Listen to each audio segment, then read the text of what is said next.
Tara guys, samahan niyo ako. Magluto tayo ng dinuguan. So ayan na nga, nagisa na ho ako ng bawang, sibuyas, luya. Gisa lang natin sila, paghalo-haluin lang natin. Lagyan na natin paminta. Yan. Lagyan na rin natin ng toyo.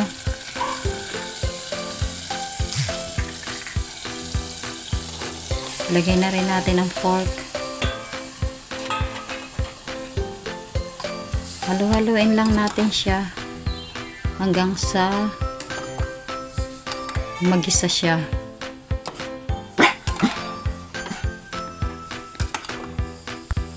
So ayan na nga, halu-haluin na lang po natin mga palalabs. Ako, napakasarap nito mamaya. Tiyak, ubos ang kanin nito. Mapapadami na naman ako nitong kain. Yan, lagyan na natin ng ginisa mix. Hindi po ito ina-advertise. Pampalasa lang, patis. Lagyan na rin natin ng patis. Para na manood sa kanyang kalamnan. At lumasa sa kanyang mga kalamnan. Charot.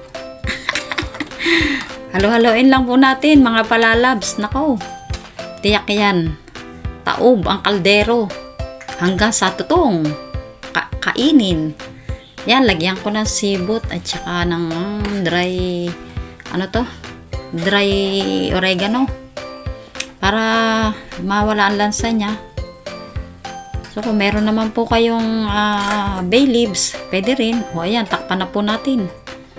So ayan, makalipas nga po ang ilang minuto, ayan na siya. Malapit na siya magtutong, magmantika. Saka na natin siya lalagyan ng tubig. O yan o. Pinakasabaw na po niya. Katas ng kanyang kalamnan. Sus, talagang kalamnan eh. Ano? Sige, halo-haloin lang po natin. Ayan. Pakatiin lang po natin ng konti. Saka natin lalagyan siya ng tubig. Yan. Ganyan lang po mga palalabs. Sus, napaka-basic nga lang po itong lutuin na dinuguan na ito. Pero, nako, masarap naman siya. Konting oras na lang, lalagyan na po natin siya ng charan! Dugo! Pampagana! Para lumapot. Yan ang pinaka-main ingredient niya. Ang dugo. Pasintabi po ha, dugo po talaga siya ng baboy ha. Ako, mamaya sarap nito. Tapos lalagyan pa natin yan mamaya ng palalabs. Yan po ay nilagyan ko na ng suka, yung dugo. Sinama ko na sa dugo yung suka. Yan, halo-haloin lang po natin siya. Huwag natin po siyang titigilan. Ako, pag tinigilan po natin yan, mamumuo po ang dugo. Dugo talaga, no? Kaya kailangan po matyaga kayo. Halo ng halo. Nako. Yan, lagyan na po natin ng sili. Pampabango po yan. Isa pa yan sa main ingredient. Pampabango po ng dinuguan yan. Bukod sa bay leaves. Nakakatulong din po sa dinuguan natin ang lagyan ng sili. Yan o, ang ganda ng sabaw na po. Konting iga-iga lang po ito ng sabaw. Naku, lapot na siya.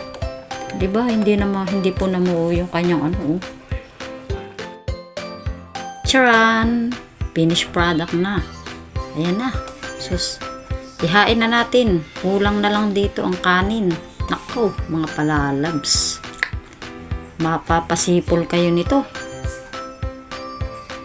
Naku, sa mga dinuguan lover dyan, ito na po. Simpleng luto lang po ito. Sus, gayahin nyo na lang po. Kanya-kanya po na tayo ng version ng pagluluto ng dinuguan. Merong masarap ang pagkakaluto, pero nasa sa pagigisa rin po ninyo yan. Kung paano pa sasarapin ang para manuot po sa hindi siya matabang, manuot sa kanyang kalamnan ng paggisa. So ayan na po, kain na na. Thanks for watching. Please subscribe.